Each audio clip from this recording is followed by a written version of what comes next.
Auzubillahiminash-shaytanir-rajim. Bismillahir-rahmanir-rahim. Welcome to the third lecture of this week too. So in the last lecture we were solving some exercise problems for the chapter of fundamentals of metal casting.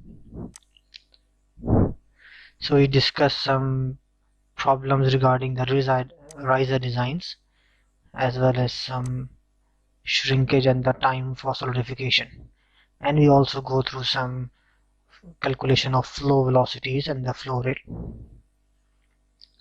So in this lecture we are going to see exercise problem regarding shrinkage and consideration of the shrinkage of a material while designing the patterns. So what it says here, determine the shrink rule to be used by pattern makers for white cast iron using the shrinkage value in table 10.1. So it's given in the chapter, in your chapter number 10 you can see that table 10.1. so the shrinkage value for the white cast iron is given there. Express your answer in terms of decimal fraction inches of elongation per foot of length compared to a standard 1 foot scale.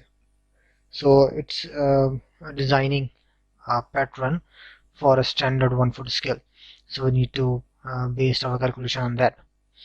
So if we go see the shrinkage value of white cast iron in table 10.1. So as per table 10.1,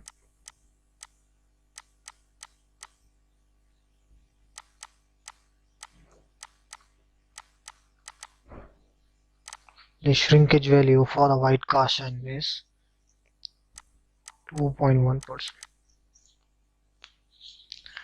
So the linear contraction. So the linear contraction, let's suppose if we have 1 foot of scale, so from 1 foot 0.021 will be contracted, the remaining will we have would be 0.979, right? Just some basic linear contraction if we consider the shrinkage of 2.1% in the white cast iron. So it means if he wants to design a 1 foot scale, right, if he wants to design a 1 foot scale, so we need to oversize our pattern. What should be the size of the pattern, what should be the length of the pattern? If you want to design a standard 1 foot scale, it would be equals to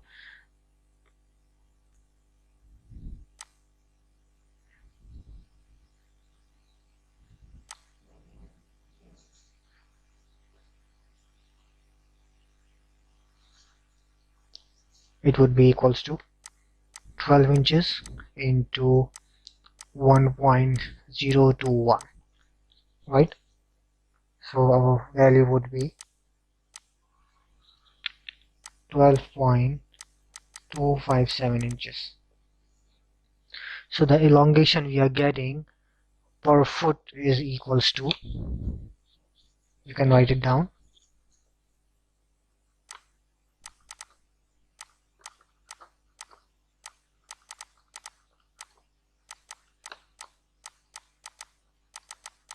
elongation per foot is equals to 0.257 inches, right?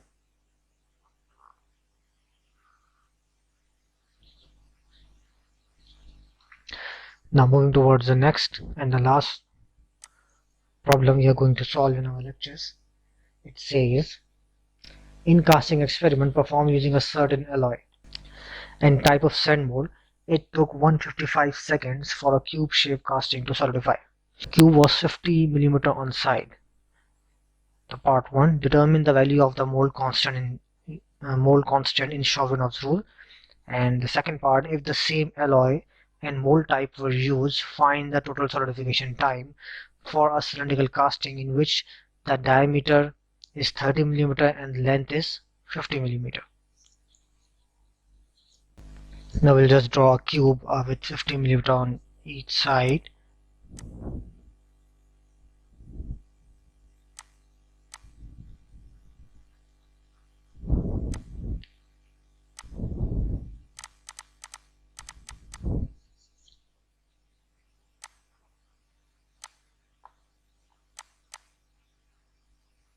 So it's 15 mm on each side.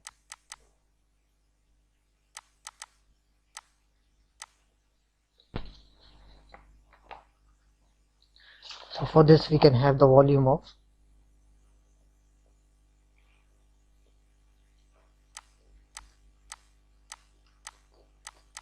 would be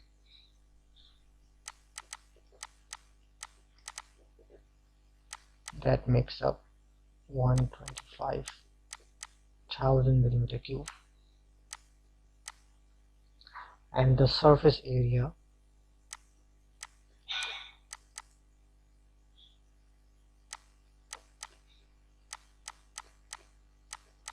would be 50 into 50, the area of one face, and multiply by 6 faces. So we will have 15,000 millimeter square. So this would be our surface area. So we know that Stroganov's rule that is used to calculate time for solidification is equals to TdS into the mole constant into V by A x1 and n. So to first we'll calculate the mole constant here, because we are given it to 155 seconds. So we need to calculate the mole constant first. That's Cm into T Ts divided by V by A x1 and n. So we can have 155 and it's divided by 125,000 divided by surface area and exponent 2. So we will have the mole constant value equals to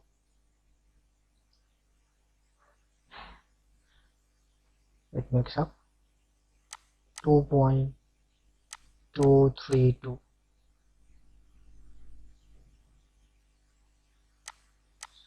per millimeter square. So this is the value of our mole constant for this. What it says, if the same alloy and mole types were used, find the total solidification time for cylindrical casting. Means we have the same alloy and the mole type, so we will have the same mole constant. But now the shape of the casting is not the cubical one, rather it's a cylindrical shape with diameter 30 millimeter and length of 50 millimeter. So we know that the volume for the cylinder is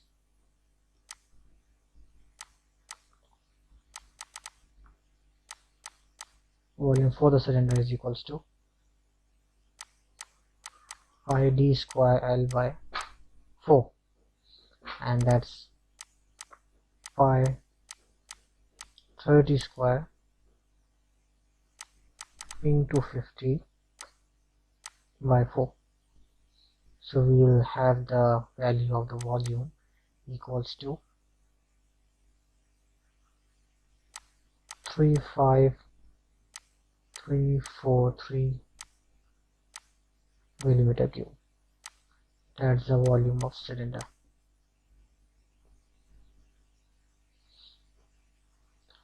Same is the case for the surface area. We know the surface area formula for the cylindrical body is pi dl plus 2 pi d square by 4. That's the square on d. So we will have the value of, if you can calculate directly, the value of d is 30 and the value for the length is 50 millimeter. So the total value for this one is 6126 millimeter square. So now we have the V by A. We can calculate the V by A from here. We have the value of Cm, which we have already calculated here. We can directly put the value in this formula and find out the time.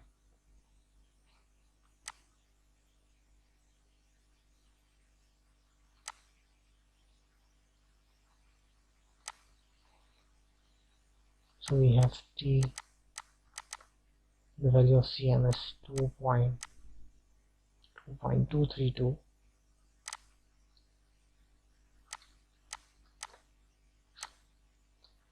into V by A. We have and the value of surface area is 6126 epsilon 2. So the final answer would be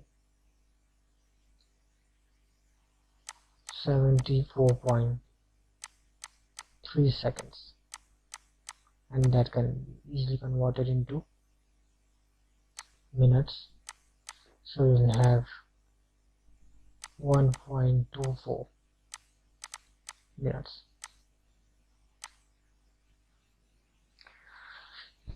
So I hope it's clear, and this is the end of our chapter number 10, that is fundamentals of manufacturing, fundamentals of metal casting.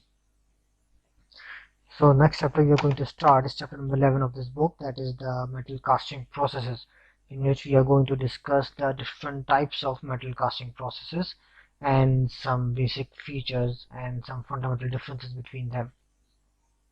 So let's move on towards the next chapter. So let's start with our next chapter, that is chapter number 11, metal casting processes.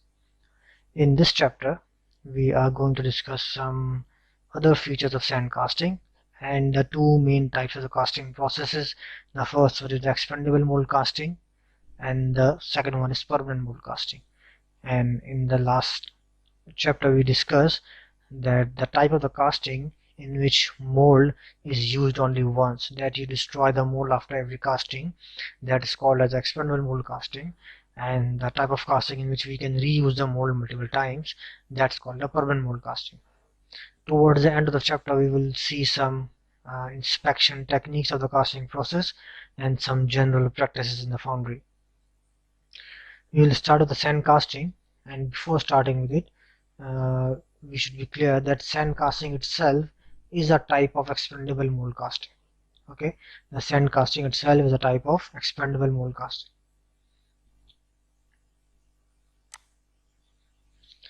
So as we discussed in the last chapter, that is most widely and the most old used casting process, and it can be used for very high melting point metals such as steel, titanium, and nickel. It can be used to cast simple or the complex shape. Why is that so? Because it's a type of expandable mold casting, and we destroy the mold after every casting process. So we can make some complex shapes because we don't need to retain the mold cavity.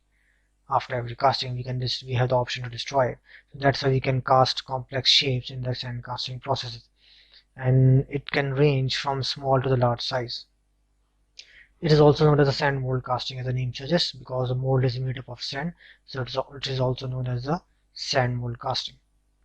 If we again refer to our that chart which you saw at the beginning, we started here with the manufacturing process, then we discussed these two, processing and the assembly operation, then we move on to shaping, property, and the surface processing operation. And in the shaping process, we start with making some shape of the part. In this shaping process, we start shaping the material using melting, and that was the solidification. In the solidification, we have three types of processes based on the type of the material we have. Either we are melting the metals, that is the casting of metals, or we are dealing with the glass or the polymers. In the last chapter, we discussed this casting of metals, and now we are going to discuss these two types, expandable and the permanent mold casting, and we are beginning with the sand casting here.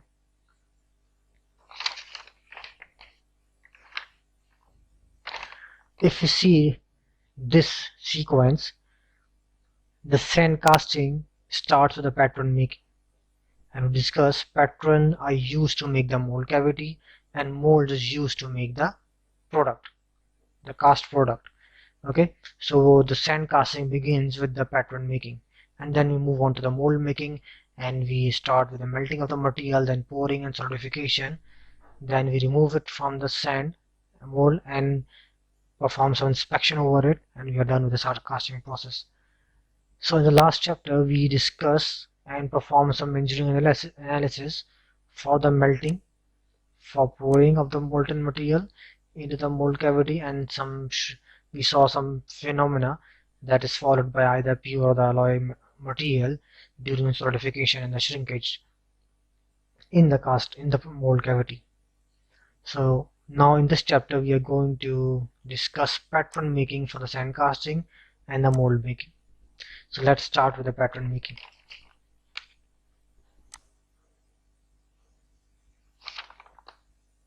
What is pattern? We have time again discussed pattern is used to make the mold. So pattern is actually an exact duplicate of the final product. Pattern is an exact duplicate of the final product. So we have two things, either we have the duplicate and the replicate.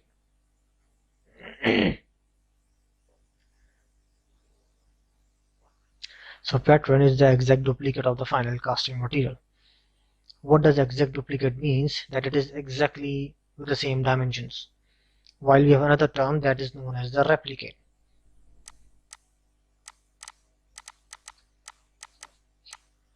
Right, replicate doesn't need to be of the same dimensions. While in the case of the duplicate, we have an exact dimension of the product. And why it is used? It is used to prepare the cavity in which the molten material will be poured, and that cavity is known as mold cavity, as you know, in which the molten material will be poured during the casting process. So there are several materials that are used for the pattern making, such as wood, as we saw in the video in our second lecture of this lecture series, and pattern can be made up of metals or the plastics. So typically the materials that are used for the pattern making are wood, metals or plastics. The video demonstration we watched in lecture number 2, it had the pattern made up of the wood. And mostly the wood that is used for the pattern making is mahogany, and it is basically a pine wood. It's a pine wood. Wax and plaster of Paris are also used, but only for the specialized application, because they don't have a capability to withstand the high temperature, and they have the plaster of Paris has some other disadvantage. Let's suppose it is not permeable. So, and it because of this lack of permeability, it gives rise to some other defects in the cast product, and we'll discuss this in the lecture ahead. And mahogany is the most commonly used material for the patterns, primarily because it is soft, light, and easy to work. The disadvantage of this material is that it wears out fast and is prone to moisture attack, because it's a wood, so the moisture will affect the dimensions of this material. Metal patterns are also long lasting, and they are also used for the mold making, but for the pattern making to create the mold, because they are one of the advantages is that they are not affected by the moisture, but they're heavier and it's difficult and expensive to repair the metal patterns. So these were different kind of pattern based on the material, and the change in material depends upon the application, and the product, the final product, decides which material is to be used for the pattern making. The second one, that is type of pattern based on the geometry. So based on the geometry, we have 4 different kinds of the pattern. The first one is a solid pattern, we have the split pattern, match plate, and the cope and drag pattern. If you see the designing of the pattern, this one is a solid pattern. This one is a solid pattern. Then we have the split pattern, which is simply splitting the solid pattern.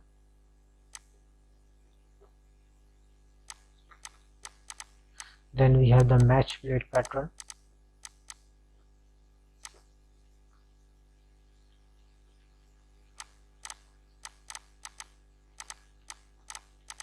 And cope and drag pattern.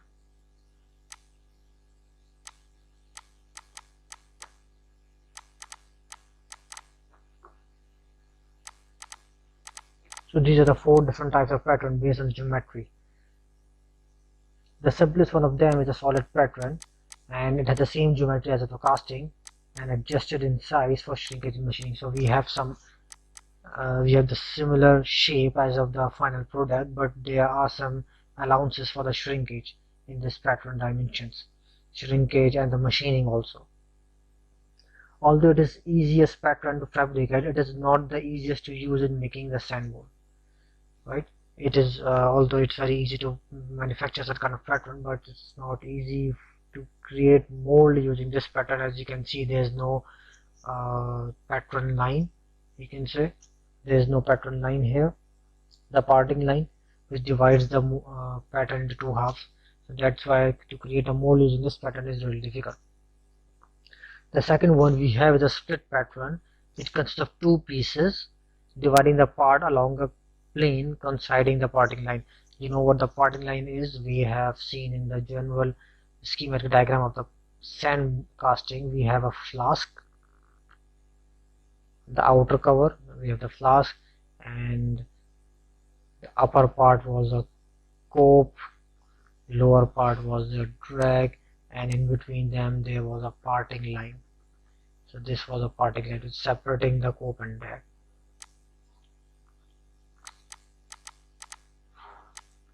And we have some screw, you can say,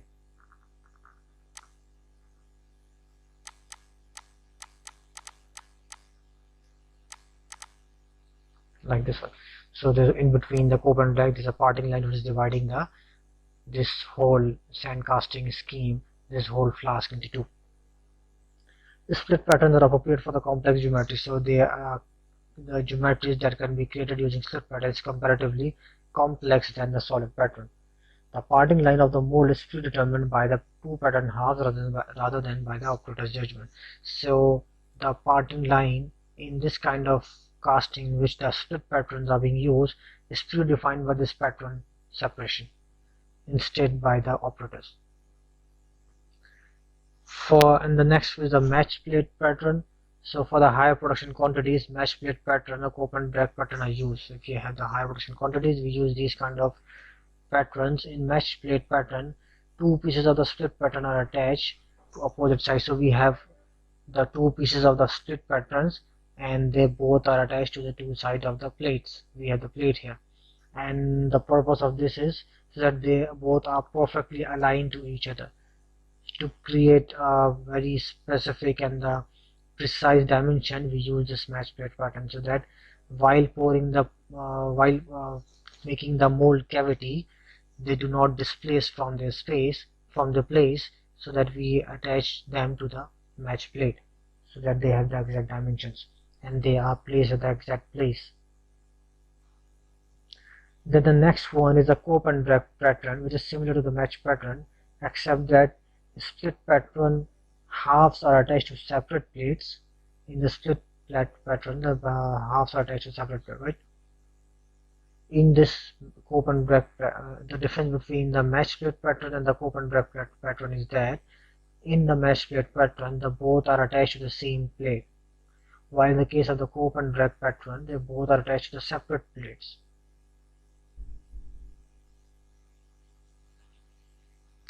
One other thing that we need to consider while designing the pattern or while making a mold cavity using a pattern is that the cope part of the pattern, this one or the upper one, this one or this one, the cope part of the, ideally obviously you are seeing here they both are equal in size, the cope and the drag part, but in reality we tries to make sure that the core part of the pattern is smaller in than the split part, right?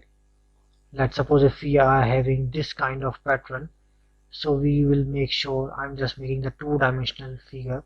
Let's suppose this is the complete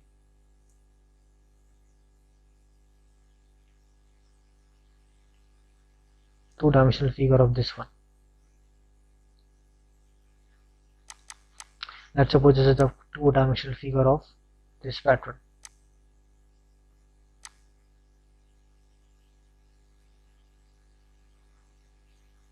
Okay, let's assume this is a two-dimensional figure of the pattern. So we will make sure that parting line shouldn't pass from exactly at the center, rather it should pass somewhat away from the center towards the cope, like here,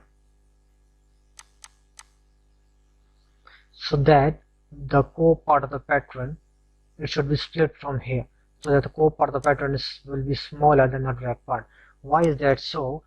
When you place such pattern here, let's suppose when you place a pattern here, so we will have when you make mold cavity using this pattern, So the parting line will not pass from exactly the center, rather it will pass from somewhat away from the center towards the cope. It will pass somewhat away from the, so the flask will be divided from this line instead of the line below.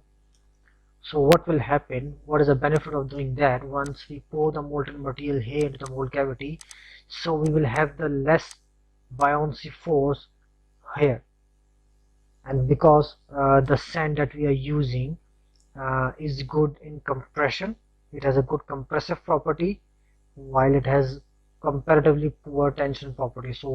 So the if there's a more molten material here, they will apply the tensile forces, and it is possible, and it is a possibility that the sand will start to disintegrate. Now we will try to make sure that this more material is in the drag part, so that it will exert the compressive force onto the mold cavity or the mold sand using mold sand that is used to make the mold, so it can be intact, perfectly intact. So this is one of the thing that we need to make sure while making the pattern.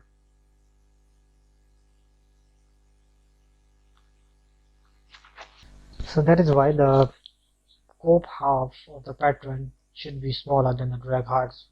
One of the reason is that the sand that is used to make the mold cavity has a good compressive strength compared to the tensile one, so that the more molten liquid in the drag half will exert the compressive forces onto the this sand of this mold cavity. And one of the reason is that this, when we pour the molten material into the mold cavity, it exerts the buoyancy force, and because of this buoyancy force, if the more material is in the cope half, this buoyancy force will either damage the mold or at least displace the mold cavity, displace this the cope and the crack. So that is why ideally although they are equal in sizes, but practically we make sure that the cope is somewhat smaller than the drag one. Now moving towards the second part, that was the mold making. Once we are done with the pattern making, we'll move towards the mold making. What was a mold? Mold is a cavity where we pour the molten material to get solidified into a desired shape. So it has to have some desirable properties. So some of the desirable properties for the mold cavity is the strength. Obviously we have been discussing this time and again that it has to have a certain strength. Why is that? So to maintain shape and resist erosion. Erosion is deterioration in the material because of mechanical abrasion or mechanical movement or because of flow, right? What is the erosion? Erosion is the deterioration of material because of the flow, so that is erosion. So the mold should have so some of the important characteristics, the properties we desire a mold should have is, the first one is the strength, so that it can maintain the shape, and it is the erosion, that is the abrasion or the deterioration in the material because of the movement or the flow. Second one is the permeability. As you know, permeability is to allow some part of the fluid to pass through the voids. So a mold material should have permeability, that is, so that it can allow hot air and the gases to pass through void in the sand. If the material of the mold does not have the permeability, the gases, because of the molten material, would be entrapped within the material itself, and they will end up causing porosity. So our final material will have pores in it, and we discussed that these pores acts like a stress resistors. These pores acts like a stress resistors, right, and which lead to the fracture at considerably smaller force compared to the original strength of the material. Then the third one is the thermal stability. As you know, it has to deal with the molten material, so it should be thermally stable to resist cracking on contact with the molten metal. Then the fourth one is the collapsibility, that is to allow ability to give away and allow casting to shrink without cracking the casting, right? So it's to have the collapsibility so that once the molten material cools down and solidify, after solidification it will start to shrink.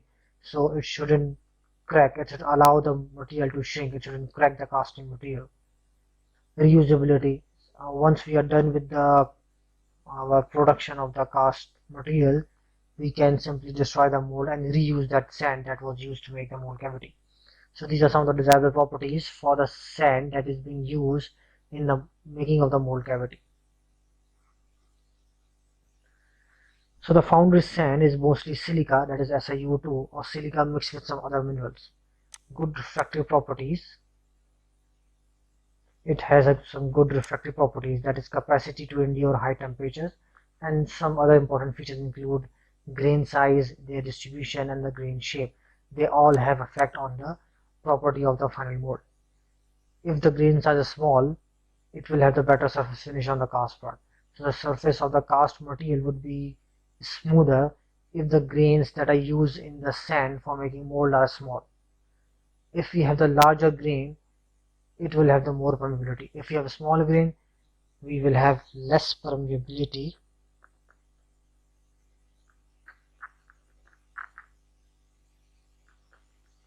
compared with less permeability but better surface finish. If we have larger grains, we have more permeability but less smoother surface finish compared to the fine one. If the grain size are irregular, somewhat irregular in shape, it will strengthen the mold cavity because of the mechanical interlocking.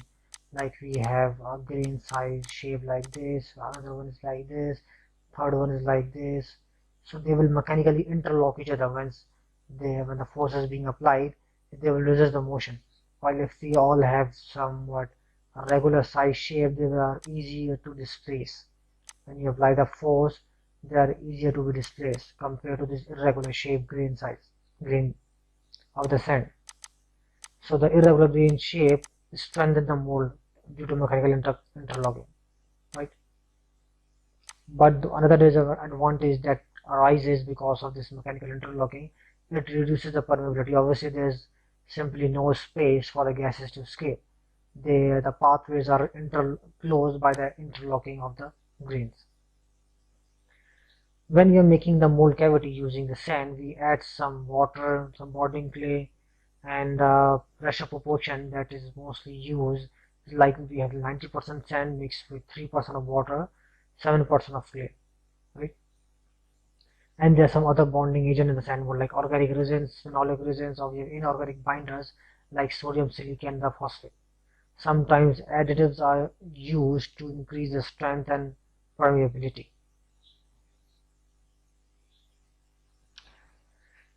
So based on the application and their characteristics, mold can be of three types. We studied pattern of three types or four types. That was a solid pattern, split pattern, match plate, and the cope and drag pattern.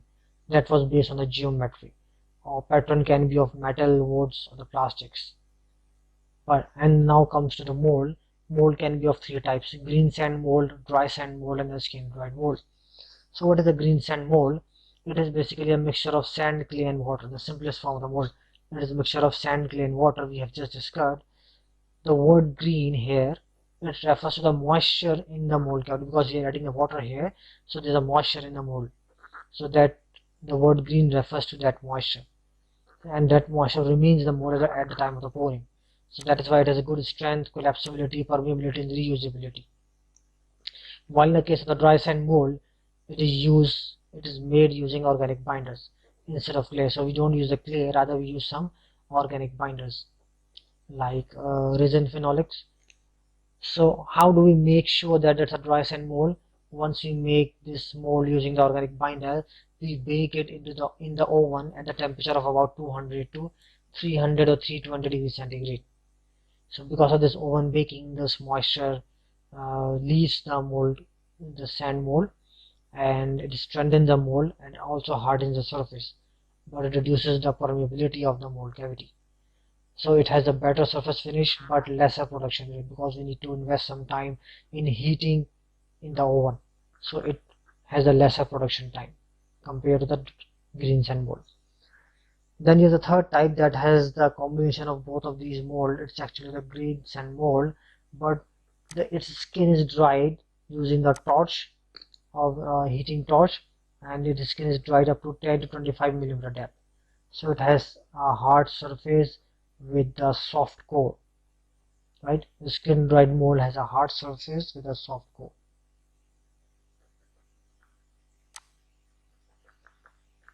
It is hard at the surface and comparatively soft at core. So we can have the better surface finish of this one and the good collapsibility of the green sand mold. So this was our lecture. In this lecture we discuss two main things of the sand casting. The first one was a pattern making and the second was a mold making. The pattern we discussed was the solid, split,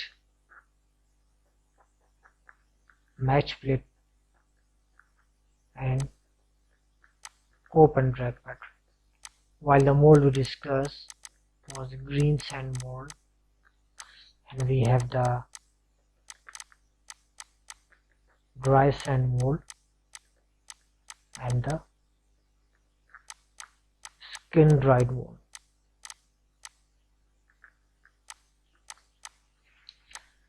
So this is all for this lecture. Should you have any question, you may reach me at the Google Classroom. In the next lecture, we are going to start with different types of the expandable mold casting. Expandable mold casting, such mold casting in which mold cannot be reused, rather it is destroyed after each casting. One of the main type of the expandable mold casting was the sand casting, which we have discussed in the previous chapter as well as in this chapter. So from the next class, we are going to discuss some specialized type of expandable mold casting, then move towards the permanent mold casting.